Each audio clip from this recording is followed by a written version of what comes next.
Amados irmãos e irmãs, aqui estamos nós para celebrarmos a plenitude deste tempo. Tempo pascal hoje se encerra, completando assim a vontade de Deus em nós. O Espírito Santo, pessoa como o Pai e o Filho, com o mesmo poder, com a mesma presença, com a mesma ciência, vem a nós. Ele, da mesma natureza do Pai e do Filho, veio à igreja para nos dar a graça de sermos filhos do Pai, irmãos de Jesus, cheios da graça desse Espírito. A igreja que no tempo dos apóstolos recebeu o Espírito Santo, recebeu o sopro de Cristo, é a mesma igreja que hoje continua bebendo desta fonte inesgotável de amor. Ontem, na palavra evangélica de Jesus, ele disse que aqueles que acreditassem nele tinham a fonte de água viva brotando dentro de si, uma fonte infinita de água viva. E Jesus, o evangelista, falava do Espírito Santo que iria receber aquele e aquela que acreditasse nele. Aqui estamos nós acreditando em Jesus, sim ou não?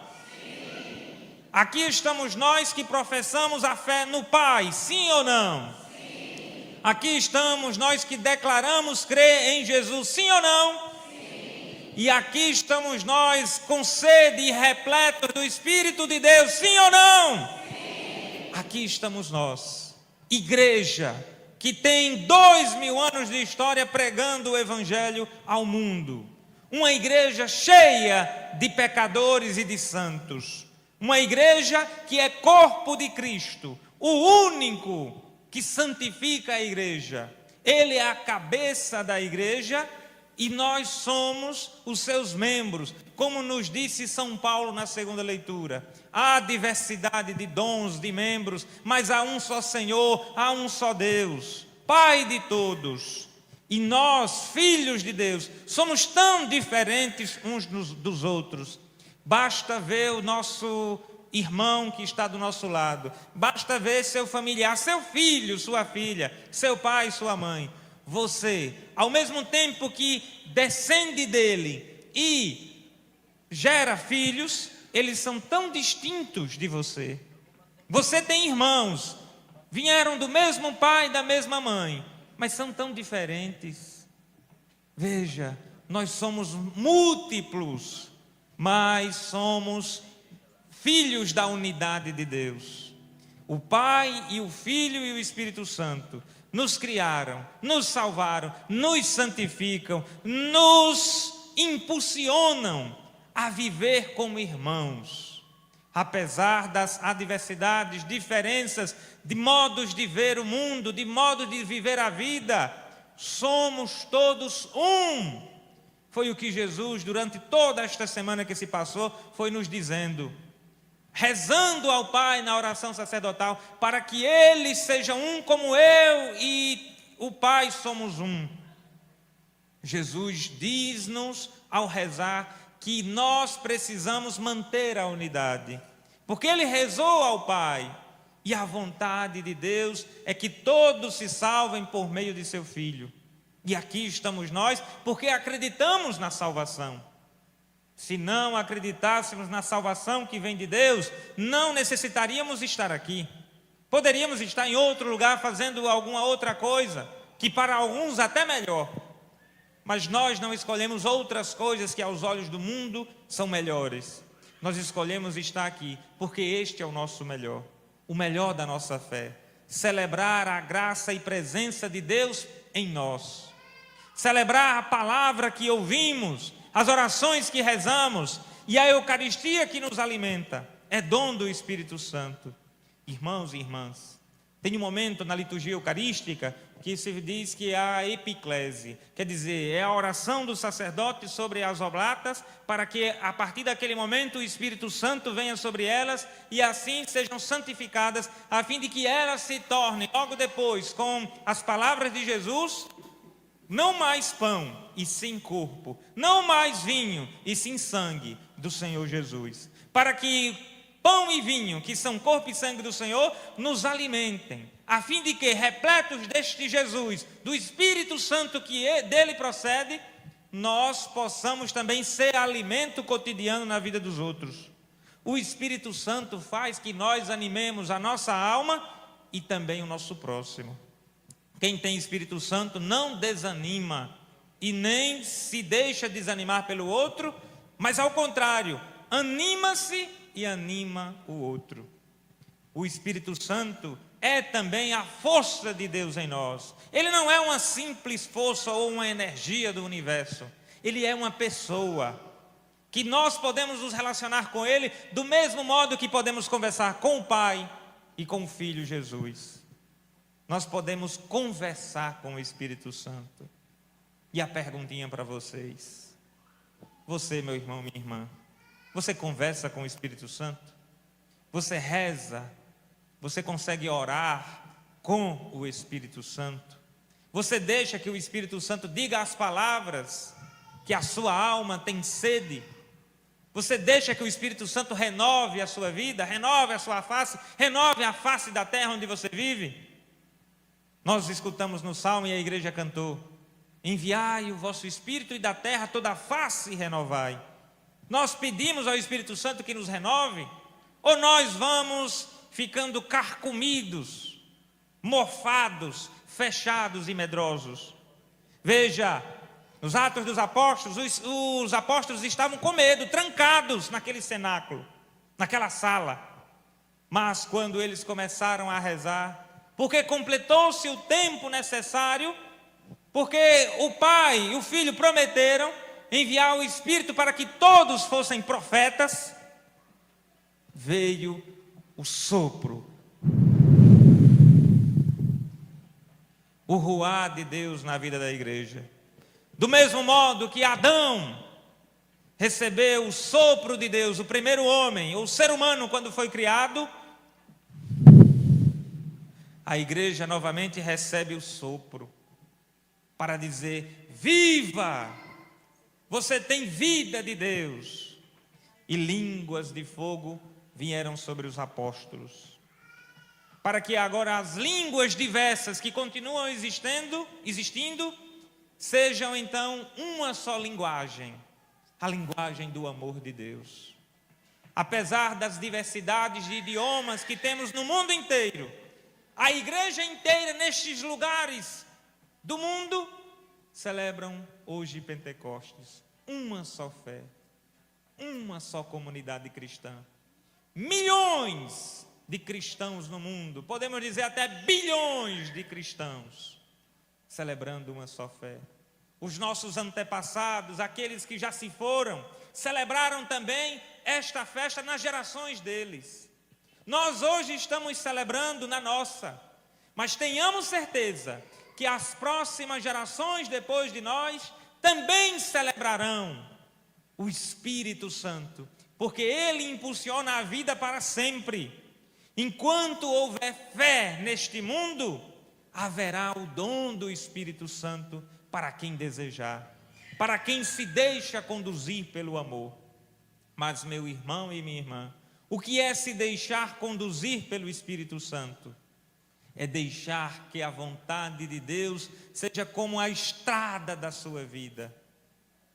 Sabe, quando a gente está perdido em algum lugar, onde é que eu estou? Em que lugar eu vim parar? De vez em quando, ou antes melhor, quando eu não sabia os caminhos aqui desta cidade, deste município, e me perdia de uma comunidade para outra, eu me perguntava: e agora onde é que eu estou?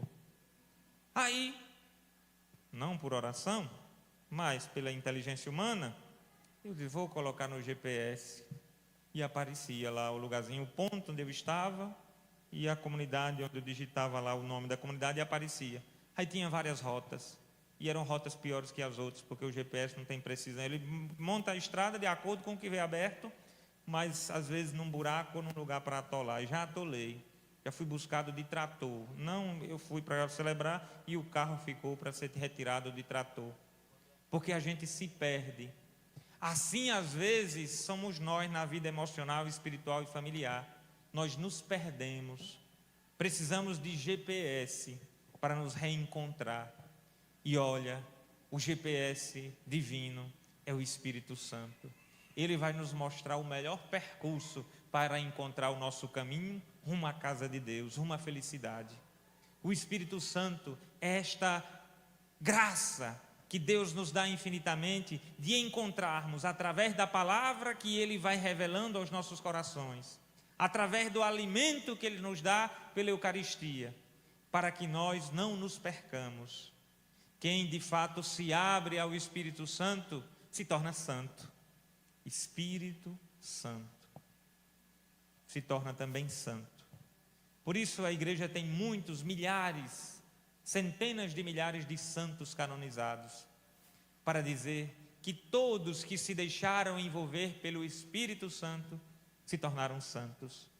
Muitos santos nos cânones da igreja, na lista dos que de fato a igreja reconhece como homens e mulheres exemplares na história da igreja.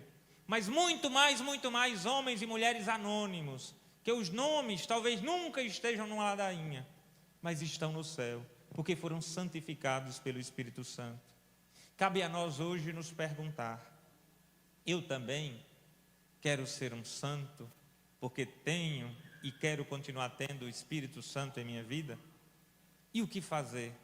Reze, ore ao Espírito Santo, leia as Sagradas Escrituras, leia os mandamentos, leia as palavras de Jesus nos Santos Evangelhos, se deixe conduzir, viva em comunidade, apesar das adversidades.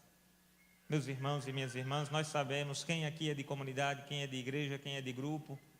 Temos os nossos problemas, temos os nossos conflitos, temos as nossas situações que nós nos aborrecemos. Nós também reconhecemos que fazemos não tão bem ao outro e, portanto, o mal.